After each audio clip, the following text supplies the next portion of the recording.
of this minister in the temple of justice. Because access to our money will improve in return.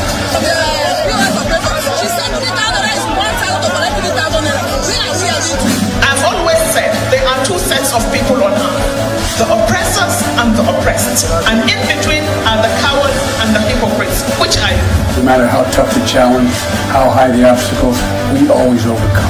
What Nigerians need now is not about the daunting. Who can come and salvage us from where we are?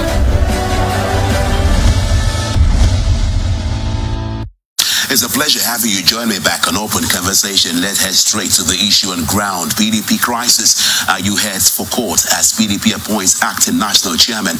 Now, the national chairman of the People's Democratic Party, Iyorchia Ayu, has decided to take some legal steps towards this issue. Now, Senator Iyorchia Ayu, who stepped aside from his position on Tuesday, is set to fight his suspension by a Benue State High Court, Makudi, on Monday. Ayu's special assistant on communication, Simon Imobo Suswam, disclosed this to our correspondent shortly after the party announced the appointment of the Deputy National Chairman, North, Umar Dabagum Ayu, as the acting national chairman. He said Ayu would challenge the suspension order in court.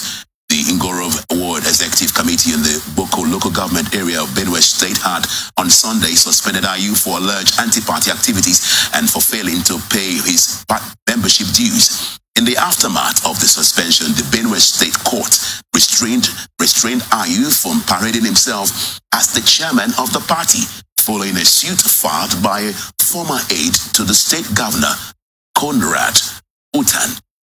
Ayu and the PDP were listed as the first and second respondents, respectively.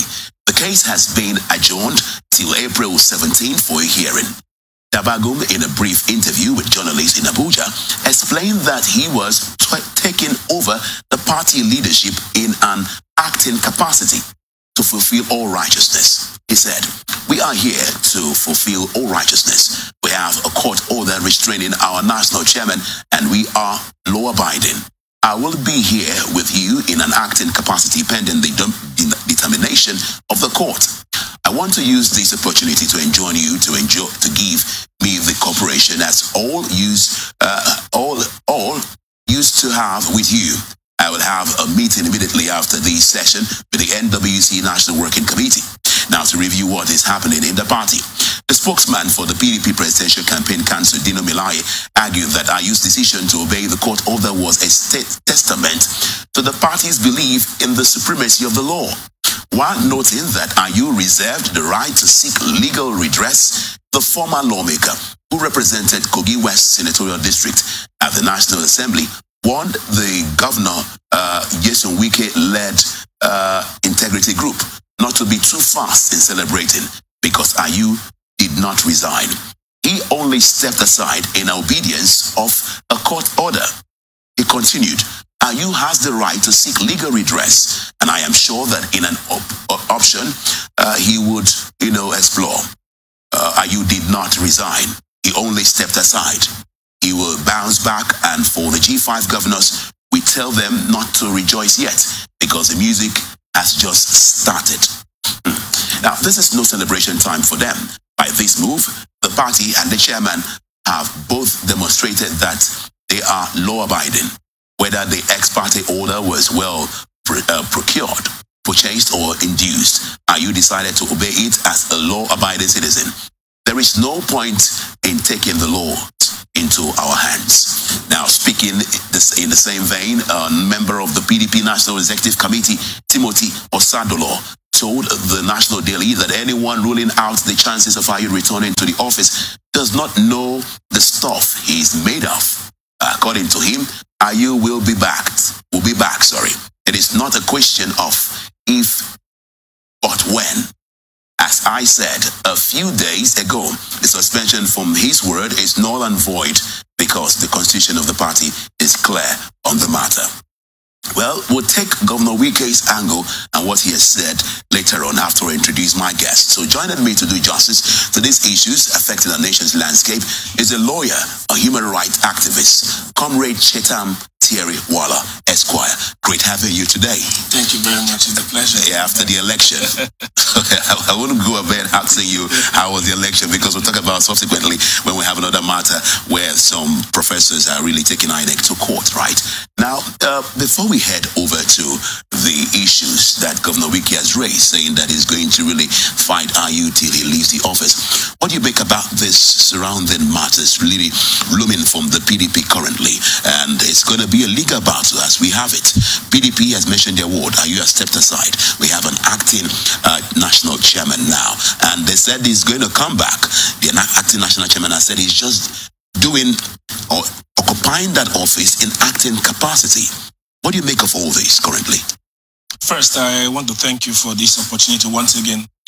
But it is important we get to make, I have been saying this and I will keep repeating it, that the PDP in Nigeria is not an opposition political party.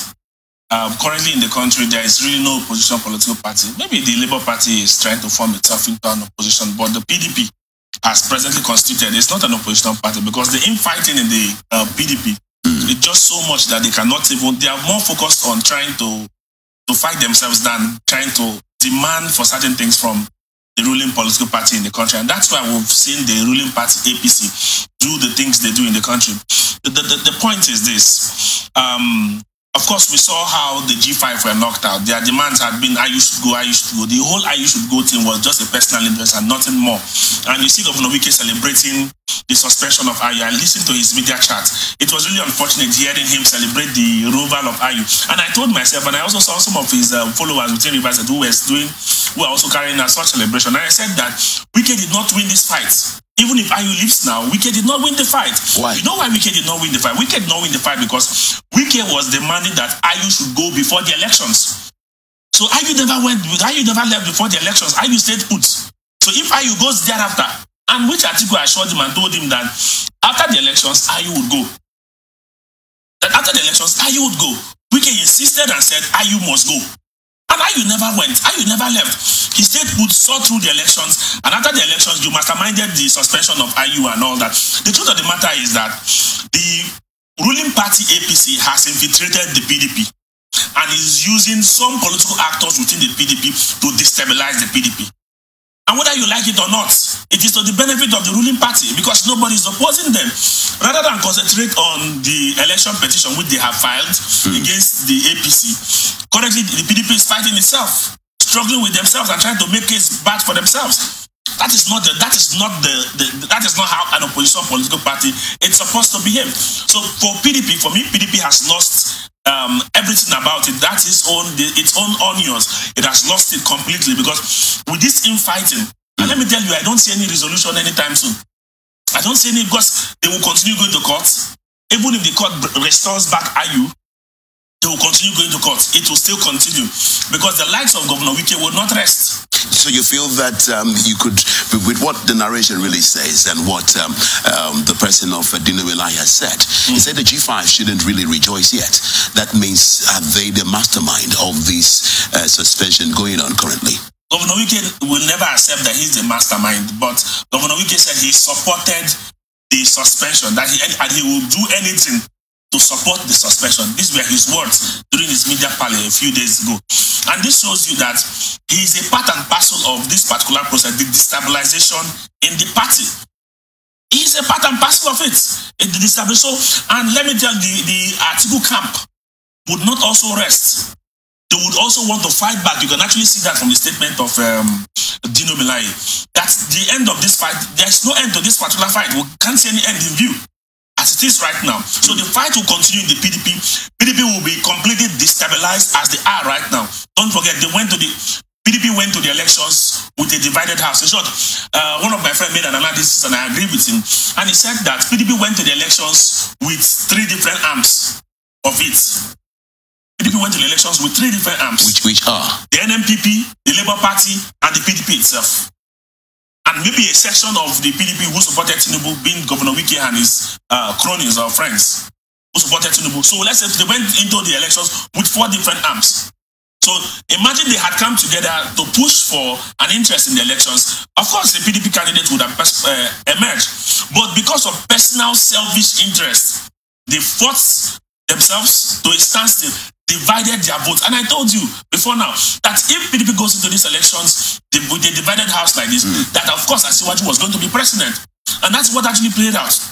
So the division has continued. And let me tell you, this fight in the PDP is also a distraction, because they will not concentrate on trying to sort out their issues and put their house in order to pursue the election petition. They will not. So they are going to have a divided house. And you know, if you ask me, they have a better standing of actually getting back their mandate from the court than the Labour Party, because they are second in line. Well, that's really, really contestable. Well, okay. Second in line, we know people have not regarded that result as the result till the tribunal really states so. So the Labour Party has not even agreed that they were even third. They are saying that they won the election. But that's an aside. Now, continuation of what Governor Wike has said. He has ridiculed the person of Ayu. He says Rivers State Governor Wike has ridiculed the embattled former national chairman of the People's Democratic Party, Iyorchia Ayu, following his suspension from the party by the Benue State branch of the PDP. Ayu said nobody can suspend him, but today he has packed out from the office. We have an active chairman now. I told him he will go, whether he likes it or not. Now, those lawyers telling you that the word has no power to suspend you, that is the only neck. Then you don't understand. When you came, it was the word that, suspended Secondus, and you went and took office. It is now that you know that it is the only neck that can suspend. Let me tell you, since they have not told you, the court, I'm quoting Governor Wike now, it has struck out that section of our constitution to say the neck only can suspend the national chairman. So you don't know what you are talking about. PDP did not even appeal the judgment. So forget your own is gone. You must be wasting your time. This is Governor Wike's argument currently. Remember the argument by Iyorchia Ayu saying that there are constitutional restraint in the party constitution that makes him, will I say, not to be able to be suspended. But you can see what Governor Wike is arguing currently. You know the last matter that actually went upon the secondus matter. Yes. The PDP did not appeal that matter, or even if they had appealed, at some point it was actually withdrawn and all that. And the last judgment that was gotten was that of the High Court, that actually said that a national chairman can be suspended by its local government. A national chairman can be suspended by the ward chairman. By the ward chairman. We also saw the same thing happen with Adams Osumole in Edo State, where the ward chairman of Adams Osumole's ward suspended him from the APC then, and from there he was also removed as the national chairman of the party. Now, it is possible, well, these things are before the court, so we cannot really predict where the pendulum will swing at this particular time. But if we look at precedents and all that, one can only infer that there's a possibility that unless the matter goes to a higher court, maybe the Court of Appeal or the Supreme Court, and we get a proper definition of this and settle this particular matter, then we can only just assume and presume in our minds about what the correct position of the law is as at today. However, looking at Governor Wike's statement, Governor Wike has been shouting about wanting the powers to move to the South. He's fighting for the interests of the South, integrity, no integrity, and all that. The power has left Ayu today. It is no longer with Ayu. Did he come to the South? Okay. He still remained in the North. So what were the arguments for? What was the struggle? So what we have seen from everything Wike has been doing is that it is his own personal interest and hatred for Ayu, and nothing more. There's no justice he's fighting for. He's fighting for a personal justice. Governor is fighting for a personal justice. And come on, you can only judge him with that. Because you can't find anything that benefits the Southern man from what has just happened. What Governor Wike is celebrating today, how does it benefit the man from the South? How does it benefit us? How does it benefit the man from Rivers State? But Rivers monies are actually used seriously to sponsor some of these things. And people are applauding him, calling him a powerful politician. But the truth of the matter, this was not his handiwork. It wasn't at all. Because of let's look at the argument by Dinamilai and some party members who are for the side of Ayu. Power really has not left Ayu, as they put it.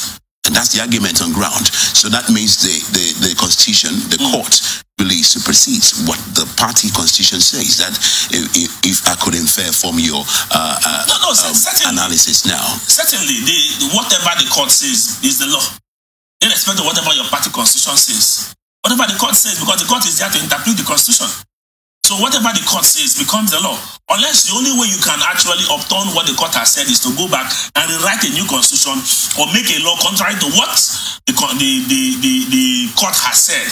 That is the only way you can upturn whatever a court has said. But in the circumstance that you do not do that, the decision of the court remains the law.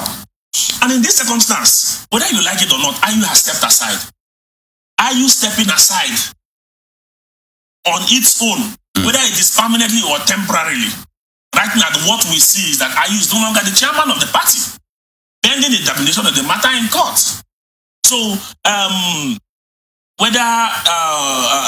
most times, if you look at precedent, you also discover that it is difficult for any chairman to have been suspended or temporarily removed like this, for him to still return back and continue with his office.